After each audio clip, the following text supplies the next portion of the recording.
मुसलमानों का ट्रेंड है कि वो बिना थूके कुछ बेचते ही नहीं।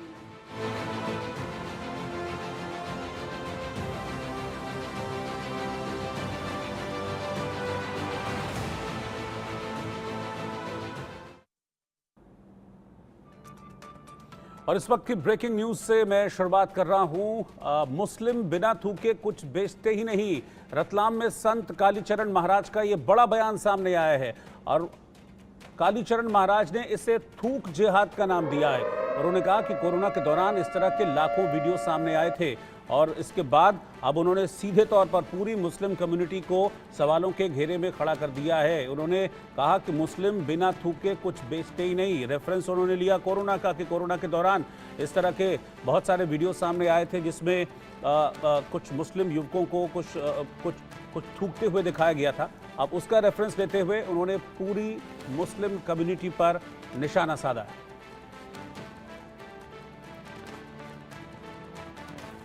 अपने बयानों को लेकर अक्सर सुर्खियों में रहने वाले कालीचरण महाराज ने एक बार फिर ऐसा बयान दिया है जिसे लेकर बवाल मचना तय माना जा रहा है। इस बार कालीचरण महाराज ने कहा कि मुसलमान देश में थूक जिहाद चला रहे हैं और बिना थूके वो कोई भी सामान खिलाते पिलाते नहीं हैं।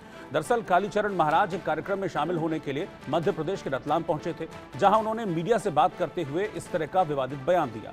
उन्होंने कहा कि मुसलमानों का ट्रेंड है कि वो बिना थूके कुछ बेचते नहीं है, इसे थूक जिहाद बोला जाता है। कोरोना काल में ऐसे कई वीडियोस वायरल हुए।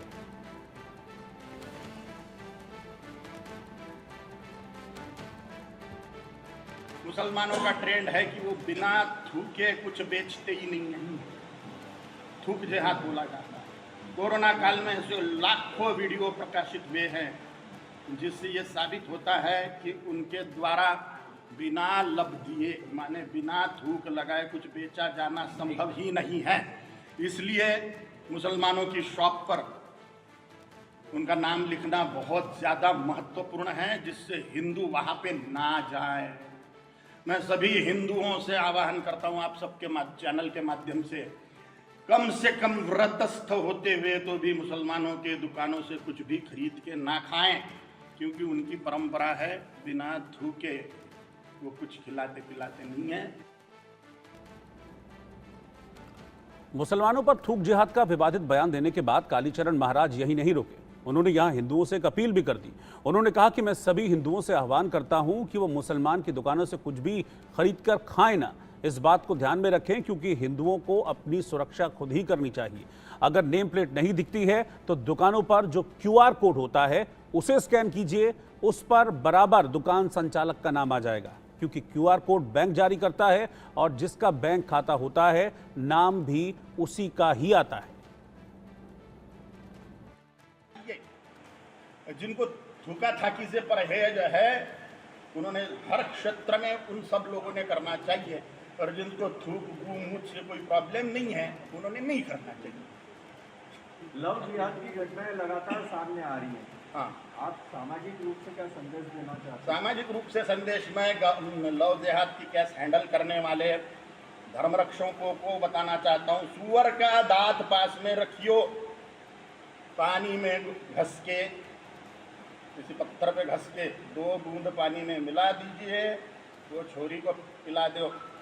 और लेडी कांस्टेबल को बोलो उसके शरीर पर जो गंडे धागे दोरे ताईत बंधे हुए हैं वो पहले उतारो, और ये पानी में 2 बूंद मिला के पिलाते बराबर वो लड़की पर का वशीकरण टूट जाएगा, उसकी बुद्धि ठिकाने पे आ जाएगी। तांत्रिक प्रयोग होते हैं 80% लव जिहाद की केस में। अब ये कालीचरण महाराज जिन्होंने इस तरीके का ये बयान दिया है कि मुसलमानों को थूकने की आदत है हर चीज़ में खाने पीने की, और नेम प्लेट विवाद से भी जोड़कर वो चीज़ों को ले रहे हैं और कह रहे हैं कि अगर आपको कहीं खाना पीना भी है तो पहले QR कोड स्कैन कर लें, तब असल में पता लग जाएगा। पहले भी अपने विवादित बयानों को लेकर ये कालीचरण महाराज बड़े चर्चाओं में रह चुके हैं। कौन, इनकी हिस्ट्री क्या है, वो मैं आपको बताता हूँ। शिव तांडव स्रोत के वायरल वीडियो से पहली बार कालीचरण महाराज को शोहरत मिली थी। इनका असली नाम अभिजीत धनंजय सराग है और भावसार समाज से ताल्लुक रखते हैं। पढ़ाई सिर्फ 8वीं तक की है और तंग आकर घर वालों ने मौसी के यहाँ इनको इंदौर भेज दिया था। इंदौर में कालीचरण भय्यू जी महाराज के आश्रम जाने लगे। भय्यू जी महाराज से दीक्षा लेकर फिर कालीचरण महाराज बन गए और उसके बाद इस तरह के कंट्रोवर्शियल स्टेटमेंट देकर वो काफ़ी चर्चाओं में आने लगे हैं। क्योंकि नेम प्लेट का विवाद चल रहा है, जिसको लेकर अभी कुछ देर पहले मैंने खबर भी आपको दिखाई थी, तो उस नेम प्लेट विवाद में एक अलग तरीके से कूद गए हैं कालीचरण महाराज। और मेरे साथ दो खास मेहमान हैं इस वक्त, मैं उनको इंट्रोड्यूस करता हूं, फिर इनका जो बयान है उस पर बातचीत करेंगे। मोहित शुक्ला जो कि हिंदू धर्म गुरु हैं, वो इस वक्त साथ में हैं, डॉक्टर मोहित शुक्ला, और सैयद अली असगर खान साहब मुस्लिम धर्म गुरु हैं। आप दोनों का बहुत बहुत स्वागत है। लेकिन मोहित जी, पहले मैं आपके पास आना चाहूँगा। किसी भी चीज़ को जनरलाइज करके ये स्टेटमेंट देना खुद को महाराज या संत कहने वाले शख्स को क्या ये शोभा देता है? ठीक है, कुछ वीडियोस आए थे, हमने भी देखे थे, लेकिन उनको लेकर आप एक पूरे समाज पर सवाल उठाने लग जाएंगे कि वो तो थूके बिना कुछ देते ही नहीं, तो ये ठीक है क्या? देखिए, कोई भी जो है शब्दों का ये जो है, जैसा आपने कहा, आपने भी देखा, हमने भी कुछ वीडियो देखे थे, तो शब्दों की बात होती है और कोई भी बात कहने के लिए व्यक्ति के पास अच्छे शब्दों का प्रयोग करना चाहिए। मगर जिन शब्दों का उन्होंने प्रयोग किया कि सभी मुस्लिम ऐसा करते हैं या इस तरह से आरोपित भाषा का प्रयोग किया, ऐसा नहीं है। देखिए, कुछ लोग हो सकता है कि ऐसा करते हो, जो जैसे कि कुछ मुस्लिम ऐसे भी होते हैं जो आतंकवादी बन जाते हैं, मगर ये कह देना कि जितने मुस्लिम हैं सब आतंकवादी हैं, तो ये गलत बात है। इसी तरीके से हो सकता है कि किसी के मन में ये बात आई हो कि भाई थूक दें और थूक जिहाद फैलाएं, तो वो व्यक्तिगत उस व्यक्ति के लिए तो आप कह सकते हैं, किंतु पूरी इस्लाम को कहना, पूरी कौम को कहना, ये बिल्कुल गलत बात है और इस तरीके से नहीं कहना चाहिए।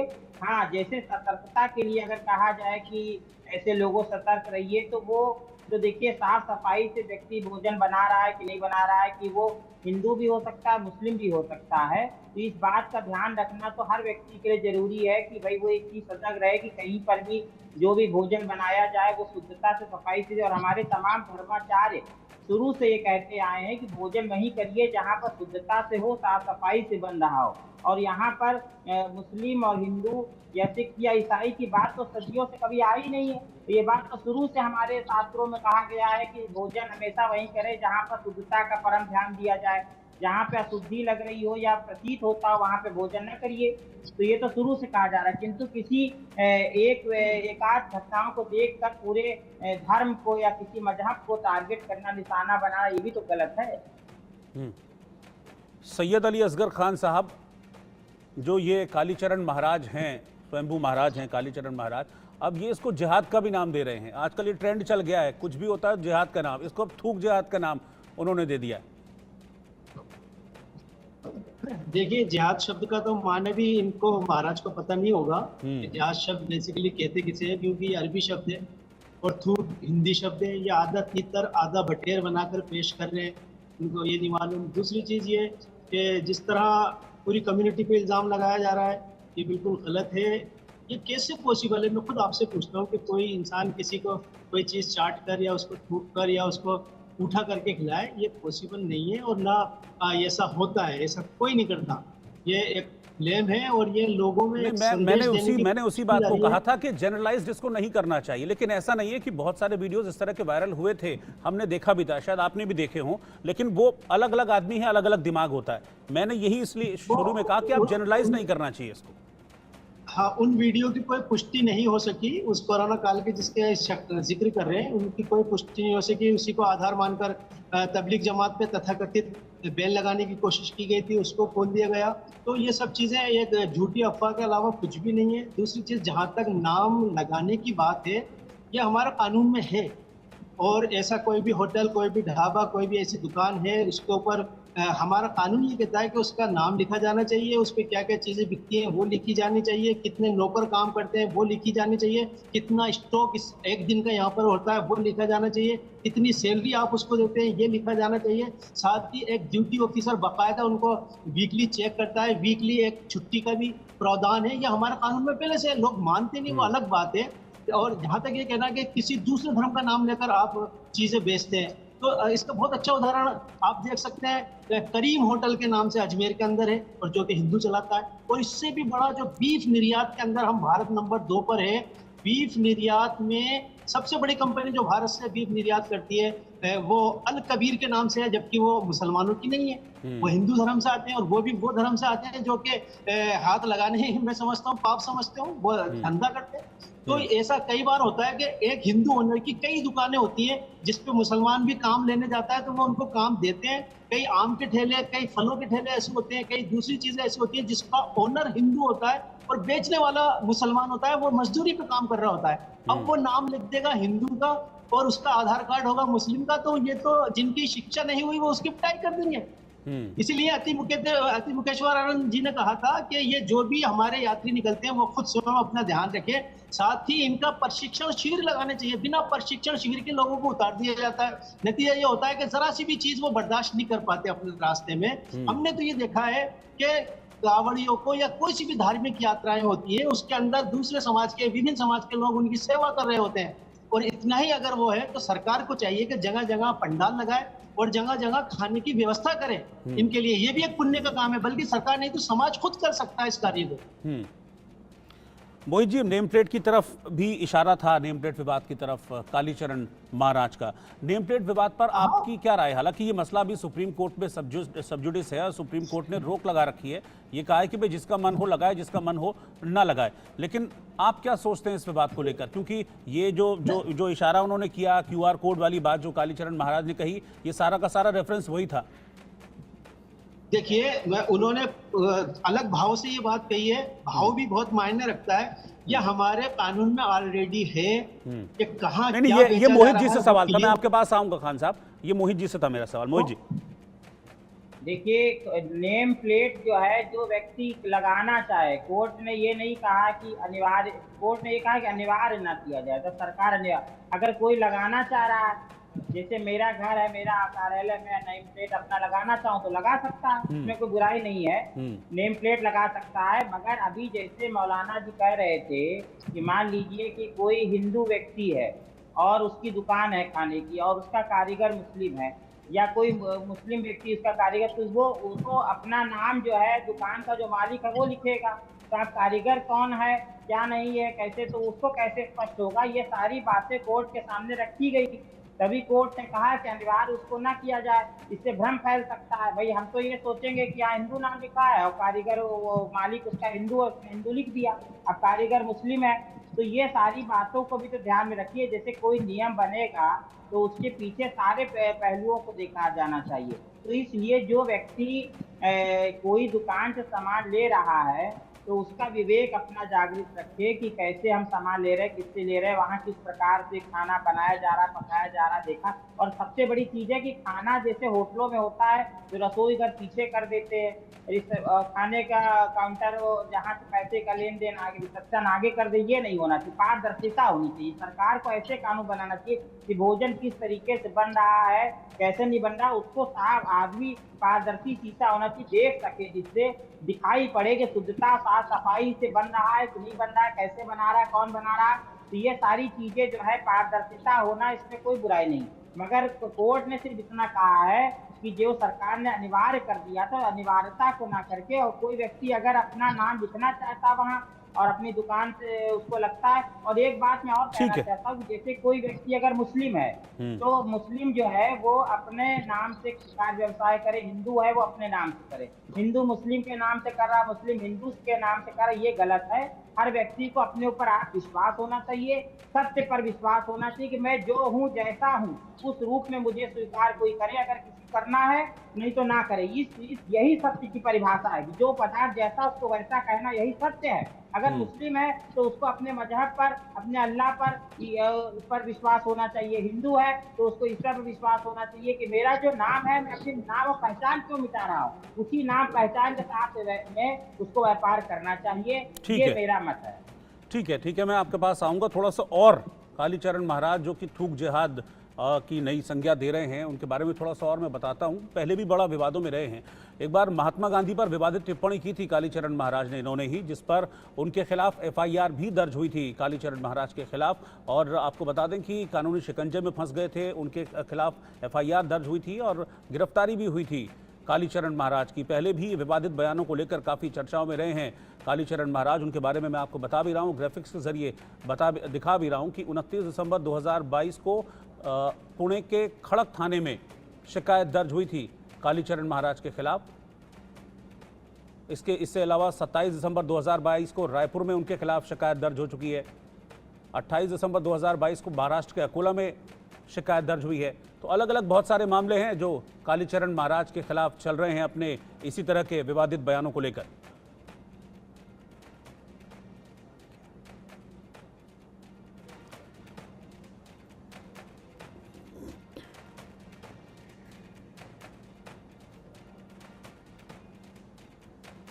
और इसी बीच महामंडलेश्वर स्वामी प्रेमानंद महाराज का भी एक बड़ा बयान सामने आया है और उन्होंने कहा है कि हिंदुओं को 4 संतानें पैदा करनी चाहिए। 4 बच्चे पैदा करने की सलाह दी प्रेमानंद महाराज ने।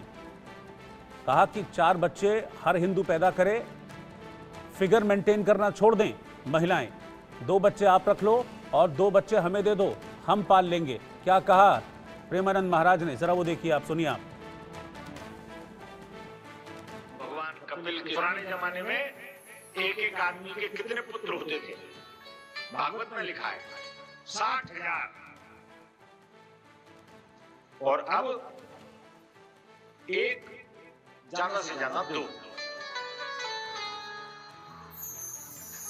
परंतु आज इस बात की चिंतन और चिंता करने की आवश्यकता है। इस भारतवर्ष को अगर हिंदुस्तान बनाना है तो हमारी माताओं को एक नहीं, कम से कम एक परिवार में 4-4 पुत्र होना चाहिए, कम से कम। आज उत्तर प्रदेश हमारा चला गया, आज उत्तर प्रदेश चला गया। उत्तर प्रदेश के 17 जिले नाम नहीं लेना चाहता मैं, पर हिंदू धर्म के नहीं रहे। आधा बंगाल, असम में 5 लाख जिनके पास कोई पासपोर्ट वीजा कुछ भी नहीं है, और वहां हो रहे हैं 8-8, 10-10, और हमारी माताएं फिगर मेंटेन करने में लगी है।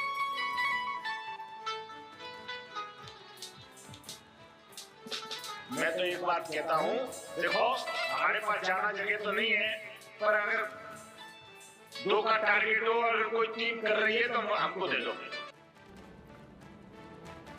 मोहित जी, प्रेमानंद महाराज का आपने ये स्टेटमेंट आई एम श्योर कि आपने सुना होगा। कौन कितने बच्चे कर रहा है ये सबका अपना बेहद निजी मामला होता है। और जिस तरीके से हमारे देश की जनसंख्या बढ़ रही है, मैं प्रैक्टिकली बात कर रहा हूँ, जिस तरीके से देश की जनसंख्या बढ़ रही है उसको देखते हुए भी सरकार भी कहती है कि हम 2 हमारे 2। फिर इस तरह के ज्ञान का क्या मतलब है? देखिए, ये सब व्यक्तिगत बयान है और कुछ लोग अपने आप को मीडिया में रखने के लिए और छाए रहने नहीं, ये व्यक्तिगत नहीं है, ये तो समागम हो रहा था, आगे दुनिया भर के लोग इतने सारे बैठे हैं, उनके सामने इस तरीके की बयान देना और फिर ये कहना कि फिगर मेंटेन करती हैं महिलाएं, इसलिए ये सब चीजें एक संत को शोभा देता है, उस शख्स को शोभा देता है जो खुद को संत कहता है, महामंडलेश्वर कहता है। वही बात मैं कह रहा हूँ आपसे कि धर्म जो है वो इस तरीके की भाषा की इजाजत किसी को नहीं देता है कि किसी के व्यक्तिगत जीवन में कोई हस्तक्षेप करिए। कहीं पर ऐसा नहीं लिखा है धर्म शास्त्रों में कि 10 संतानें करिए, 20 संतानें करिए, 5 करिए, 4। अरे ये तो जो है व्यक्ति का अपना व्यक्तिगत निर्णय है। दूसरी बात ये है कि मुस्लिम सोचेगा हम 10 संतान करें, हिंदू सोचेगा हम करें, तो राष्ट्र कहाँ जाएगा? राष्ट्र हित सर्वोपरि होना चाहिए। धर्म ये कहता है। राष्ट्र अगर आज आप देखिए जनसंख्या की आज बढ़ती जा रही, जिसके कारण लोगों को जो है क्या रोजगार नहीं मिल पा रहा, बेरोजगारी की समस्या इतनी बड़ी है, जल संसाधन कम पड़ रहा है, भूमि कम पड़ रही है, अन्न कम पड़ रहा है। और अगर हम इसी तरह जनसंख्या वृद्धि होती रहेगी और हर व्यक्ति अपनी होड़ में लगा रहेगा तो राष्ट्र की उन्नति कैसे होगी? आज आप देखिए भारत जो है थोड़े समय मुझे लग रहा है जनसंख्या में फिलीपीन से आगे निकल जाएगा, ऐसा ही होगा। तो इसलिए हम सबको आपस में ना ही लड़े भिड़े, हिंदू मुसलमान ना करें कि हिंदू अधिक बच्चे पैदा कर ले, मुस्लिम अधिक कर ले, इसी में हम लगे रह जाएंगे। और राष्ट्र का हित सर्वोपरि है, उसको सोचना चाहिए कि राष्ट्र के लिए क्या आवश्यक है, कि अधिक संतानें जरूरी कि कम संतान जरूरी, इस पर सबको विचार करना चाहिए। आज भारत में जनसंख्या वृद्धि इतनी हो चुकी है, हम 2 संतानें रखें और अधिक से अधिक मान ली किसी कारण से किसी के 3 हो गई, मगर उसको प्रयास ये करना चाहिए कि संतान को अच्छी से अच्छी शिक्षा दे, अच्छे संस्कार दे। और एक संस्कारी व्यक्ति भी पूरे विश्व का कल्याण कर सकता है, और 10 और 100 मूर्ख भी मिलके उतना अच्छा कार्य नहीं कर सकते जो एक विद्वान संस्कारी व्यक्ति कर सकता है। देखिए श्री राम अकेले थे, उन्होंने पूरे विश्व को जो है मार्गदर्शन किया। श्री कृष्ण अकेले थे, पूरे विश्व को उन्होंने ज्ञान दिया। बुद्ध जी अकेले थे और पूरा विश्व को उन्होंने शांति का संदेश दिया। तो एक अकेला ये मत कहो कि कुछ नहीं कर सकता है अकेला, और रण में काम करता वो सूरमा अकेला। आकाश में है तारे लाखों हजारों खिलते, और सब में प्रकाश करता वो चंद्रमा अकेला। तो ये मत कहो कि कुछ नहीं कर सकता है अकेला। एक रोज शाहजहां के दरबार में अमर सिंह, और खंजर चला निकल गया वो सूरमा अकेला। ये मत कहो कि कुछ नहीं कर सकता है अकेला। ये सोचना कि हम 4 होंगे तभी कुछ राष्ट्र का होता, ऐसा नहीं है। एक संस्कारी व्यक्ति, एक महान व्यक्ति जो कार्य कर सकता है, वो 100 मूर्ख मिलकर वो कार्य नहीं कर सकता। बिल्कुल। खान साहब के पास मैं चल रहा हूँ। खान साहब, वो महामंडलेश्वर जी ने क्या कहा वो तो मैंने बता ही दिया, और मैं उस पर जा भी नहीं रहा, उस पर रिएक्शन मैंने ले भी लिया है। लेकिन राष्ट्रहित भी ज़रूरी है, और जिस तरीके से हमारे देश की पॉपुलेशन बढ़ रही है उसके बारे में भी सबको सोचना तो पड़ेगा ही। जी, ये कोई नई बात नहीं है। जो महाराज ने जो बयान दिया, इससे पहले इसी तरह का बयान साध्वी प्राची ने दे दिया, उमा भारती जी ने दिया, और साक्षी महाराज जी ने दिया। यहाँ तक कि आरएसएस प्रमुख मोहन भागवत जी ने भी अपनी जनसंख्या वृद्धि को लेकर बयान दिया है। कुछ लोगों का सोचना बिल्कुल डिफरेंट होता है। मैं ये महसूस करता हूँ इसको शिक्षा की दृष्टि से देखना चाहिए। जहाँ पर कम पढ़े लिखे या अनपढ़ हिंदू हैं, वहाँ पर उनकी जनसंख्या ज्यादा है। बिहार हो गया, यूपी हो गया। और जहाँ पढ़े लिखे मुस्लिम ज्यादा है, जैसे मद्रास, बेंगलोर, वहाँ पर उनकी जनसंख्या कम है। उत्तर भारत में ज्यादा भी हो सकती है। तो इसको शिक्षा के माध्यम से हमें देखना चाहिए। लोगों को शिक्षित करना होगा। शिक्षित होने के बाद वो खुद ही अपनी जनसंख्या जो है कंट्रोल कर लेते हैं। साथ ही मुझे एक वाक्य याद आ रहा है कि सिर्फ 2 बच्चे थे। रंगा बिल्ला केस जो बहुत मशहूर केस था, दिल्ली के अंदर हुआ। इन दोनों का अपहरण हो गया, बेदर्दी से उनको मार दिया गया। अब माता पिता बिल्कुल बिना संतान रह गए। तो ये बात कहीं हद तक सत्य है कि पिछले जमाने में तो लोगों को संतान ही बहुत बड़ी जो है वो संपत्ति होती थी। और चूंकि राष्ट्रहित का हमें ध्यान रखना है, जन संसाधन है और दूसरी रिसोर्सेज है वो हमारे कम पड़ जाएंगे, ऐसा हमें सोचना चाहिए। लेकिन एक चीज मैं आपका ध्यान आकर्षण करना चाहूंगा, जो जनसंख्या वृद्धि के एतबार से जो प्रमुख देश हैं पूरे संसार के अंदर, जैसे चाइना हो गया, भारत दूसरे नंबर पे, इंडोनेशिया हो गया, ब्राजील हो गया। तो जिस तरह का इनका काउंटडाउन है, ठीक उसी तरह से इनकी जीडीपी वृद्धि का काउंटडाउन है। कि फ्यूचर के अंदर भारत विश्व गुरु बनेगा या भारत टॉप पर जाएगा, तो उसके पीछे एक कारण ये भी होगा कि उसकी जीडीपी बहुत टॉप की होगी, क्योंकि उनके पास हाथ ज्यादा होंगे, उनके पास जनसंख्या ज्यादा होगी। सेना के अंदर जनसंख्या काम में आती है, और दूसरे चीजों के अंदर हम रोबोट से तो काम नहीं करा सकते, इंसान ही चाहिए होते हैं। लेकिन जब हम हर हाथ को काम नहीं देते तो हमें ये भीड़ नजर आती है। और जब हम उनको कोई गाइड भी करने वाला नहीं हो तो ये भीड़ बहुत नुकसानदायक भी होती है। तथाकथित तौर पे ये चीज हम देखते हैं। मैं इसको शिक्षा से जोड़ना चाहूंगा कि शिक्षित बनाया जाए तो लोग खुद कंट्रोल कर लेंगे। ठीक है। खान साहब और मोहित जी, दोनों का आपका साथ में शुक्रिया हमें समय देने के लिए, बातचीत करने के लिए। और अभी एक ब्रेक के लिए रुक रहे हैं।